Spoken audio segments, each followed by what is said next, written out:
Hello and welcome back to JEE Nerds. So before we begin with the video, एक quick announcement करनी है तुम सभी बच्चों के लिए।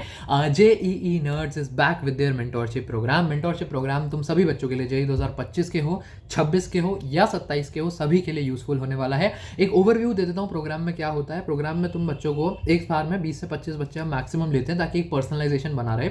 उसके बाद तुम्हें एक ग्रुप दे दिया जाता है जिसमें तुम अपने डाउट्स पूछ सकते हो और हमारे सबके टेलीग्राम आईडीज दिए जाते हैं जिसमें तुम हमसे कॉन्टैक्ट कर सकते हो। इसके अलावा तुम्हारी रेगुलर गूगल मीट्स और जूम मीट्स मतलब वो तुम्हारी बना दी जाती है। अगर तुम 1-to-1 हमसे बात करना चाहते हो, उस मीट में कोई भी नहीं रहता, सिर्फ हम रहते हैं।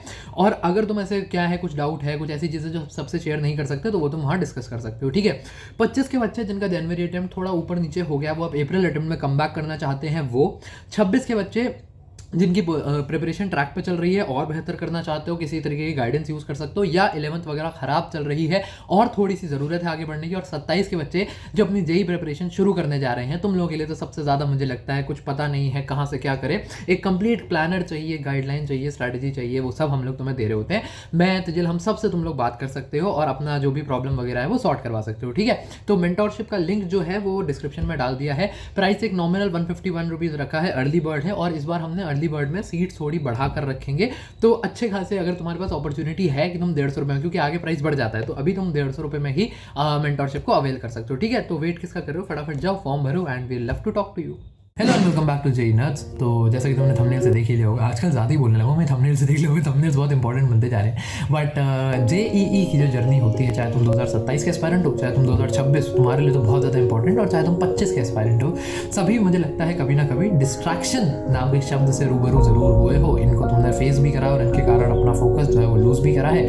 कमेंट्स में बच्चे बहुत पूछते रहते हैं, मेंटोरशिप में बच्चे लाइव डाउट्स में पूछते हैं कि भैया डिस्ट्रैक्ट हो जाता हूँ, डिस्ट्रैक्शन का कुछ तरीका बताओ उसको सही करने का। ठीक है। तो आज के वीडियो में अपन डिस्ट्रैक्शंस के बारे में बात तो करेंगे ही। और फ्लो क्या रहेगा वीडियो का, पहले मैं तुम्हें ना कोशिश करूंगा साइक समझाने की कि डिस्ट्रैक्ट आदमी होता क्यों है, डिस्ट्रैक्शंस आ कहाँ से रही हैं। उसके बाद कुछ प्रैक्टिकल और लॉजिकल इनसाइट्स दूंगा, डुएबल कुछ बातें बताऊंगा हिंदी में कि अच्छा ये करना है, बात खत्म। बड़ी बड़ी टेक्निक्स हैं, पोमोडोरो टेक्निक, 5 मिनट रूल, 90-10-20, ये सब रूल्स हैं, ये भी मैं तुम्हें पहले बता चुका हूँ। लेकिन आज इन सबको नहीं, बड़े फैंसी टर्म्स नहीं, सीधे हिंदी में ऐसे रदड़ भाषा में बताऊंगा कि करना क्या है उठ के एग्जैक्टली। ठीक है। तो प्रैक्टिकल सा वीडियो रहेगा और अपन स्टार्ट करते हैं वीडियो के साथ। तो सबसे पहली चीज़, डिस्ट्रैक्ट आदमी क्यों होता है। देखो, प्रकृति का नियम है और इंसानी दिमाग का भी है कि अपन हमेशा मुश्किल काम से आसान काम की तरफ भागते हैं। ठीक है। दिमाग को तुम्हारे आसान काम करने में मज़ा आता है, कोई एफर्ट नहीं लगता। मुश्किल काम करने में दिक्कत होती है, दुख होता है, परेशानी होती है और वो काम कोई नहीं करना चाहता।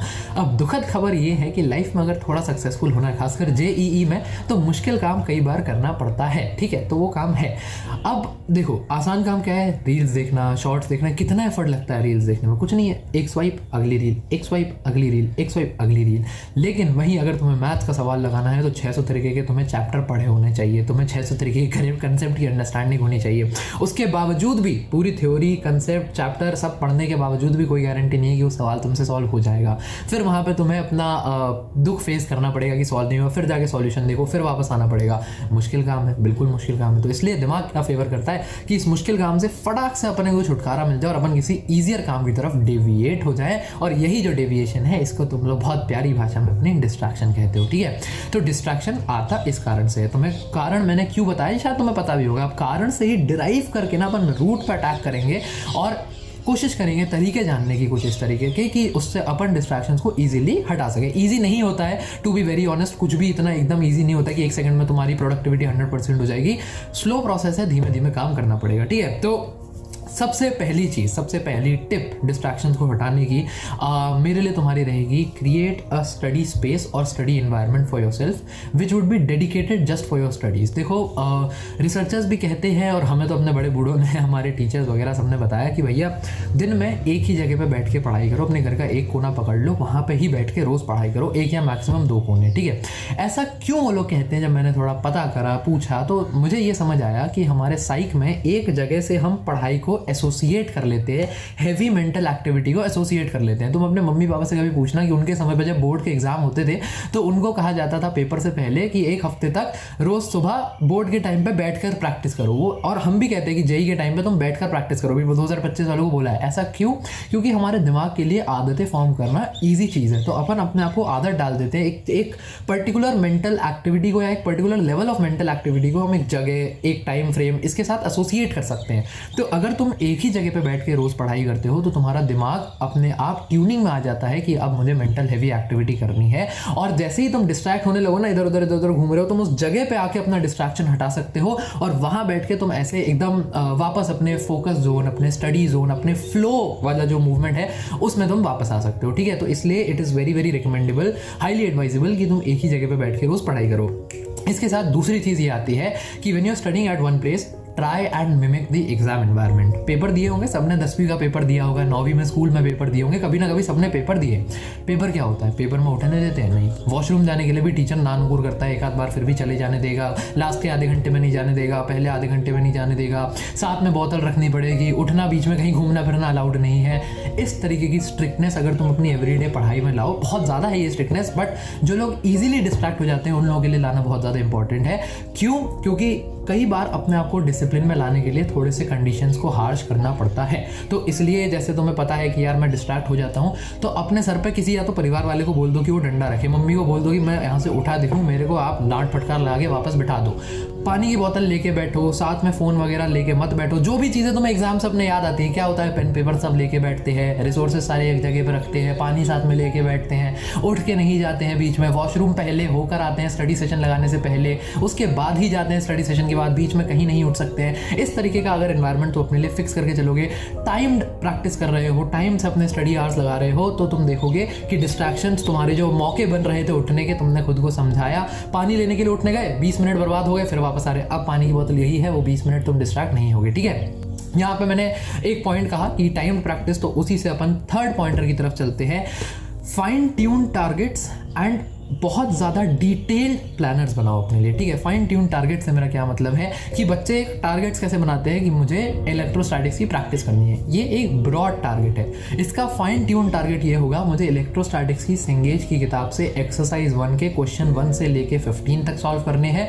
जेई मेंस 2024 के PYQs में अप्रैल अटेम्प्ट का पहला पेपर सॉल्व करना है, उसके ये सवाल इलेक्ट्रोस्टैटिक्स के थे, ये मैं इस रिसोर्स से सॉल्व करूंगा।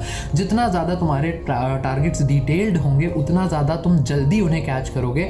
नहीं तो तुम देखोगे पढ़ने बैठे सोचा इलेक्ट्रोस्टैटिक्स के सवाल लगाना, ठीक है, कुछ ढूंढा, कुछ खोला, उसमें कुछ और दिख गया, वहाँ डिस्ट्रैक्ट हो गए। लेकिन अगर तुम्हारा टारगेट एकदम डिफाइंड है तो तुम कहीं नहीं भटकोगे, सीधा मछली की आँख पे वार करोगे और अपनी प्रैक्टिस शुरू करोगे। ठीक है, दूसरी चीज़ टाइम्ड प्रैक्टिस और डिटेल्ड, वेरी डिटेल्ड प्लानर।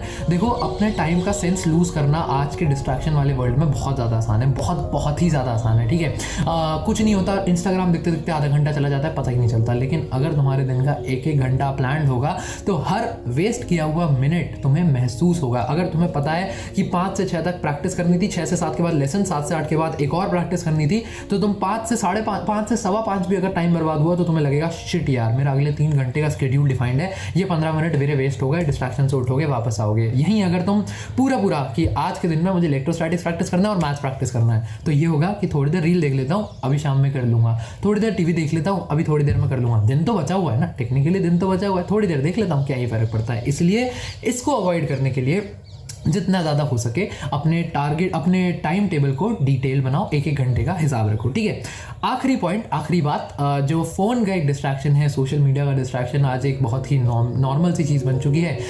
देखो, मैं तो बच्चों को ये कहता हूँ कि अपना अकाउंट डिसेबल कर दो, 1-1.5-2 साल की बात है, कोई कुछ तुम लाइफ में मिस आउट नहीं करोगे। Please take my word for it, Instagram ना देखने से कुछ भी नहीं तुम छोड़ दे रहे हो या बड़ी चीज़ पे मिस आउट हो रही है दुनिया की, ऐसा कुछ भी नहीं हो रहा है एट दिस पॉइंट इंस्टाग्राम पे। मैं खुद इंस्टाग्राम पे हूँ, ऐसा कुछ नहीं है वहाँ पे, ठीक है। फिर भी अगर तुम हो भी तो कोशिश करो कि अपना फ़ोन एटलीस्ट पढ़ते वक्त या तो स्विच ऑफ कर दो या फोकस मोड पर डाल दो। डीएनडी का भी कोई फ़ायदा होता नहीं है, डीएनडी में दूसरे लोग तुम्हें परेशान नहीं कर सकते, लेकिन जब तुम खुद ही थोड़े नासूर टाइप के इंसान हो तो उससे कोई ज़्यादा फ़ायदा बनेगा नहीं। बट ठीक है, फिर भी अगर तुम्हें लगता है तुम्हें एक्सटर्नल दोस्त वगैरह परेशान करते हैं तो डीएनडी पे फ़ोन डाल दो। इसके बाद मैं कहूँगा कि जितनी ज़्यादा अपनी पढ़ाई हो सके, देखो कुछ लोगों के लिए फिजिबल नहीं हो पाता, अगर तुम्हारे लिए है तो प्लीज़ जितनी ज़्यादा पढ़ाई हो सके अपने टैबलेट या फिर लैपटॉप से करो। लैपटॉप में खासकर ज़्यादा, क्योंकि लैपटॉप में डिस्ट्रैक्ट होने के थोड़े से सोर्सेस कम होते हैं। अब तुम्हारे लैपटॉप में भी गेम्स वगैरह है तो फिर मैं कुछ नहीं कर सकता। Which brings me to my 6th point या 7th, अब मैं भूल गया हूँ, but which brings me to my last point of the video कि थोड़ा सा डिसिप्लिन तुम्हें खुद भी होना पड़ेगा। 5th और 6th पॉइंट को मिला के ही ये बात है कि चाहोगे तो तुम अपना फ़ोन कभी भी उठा सकते हो, स्विच ऑफ करके स्विच ऑन फ़ोन 1 मिनट में हो सकता है।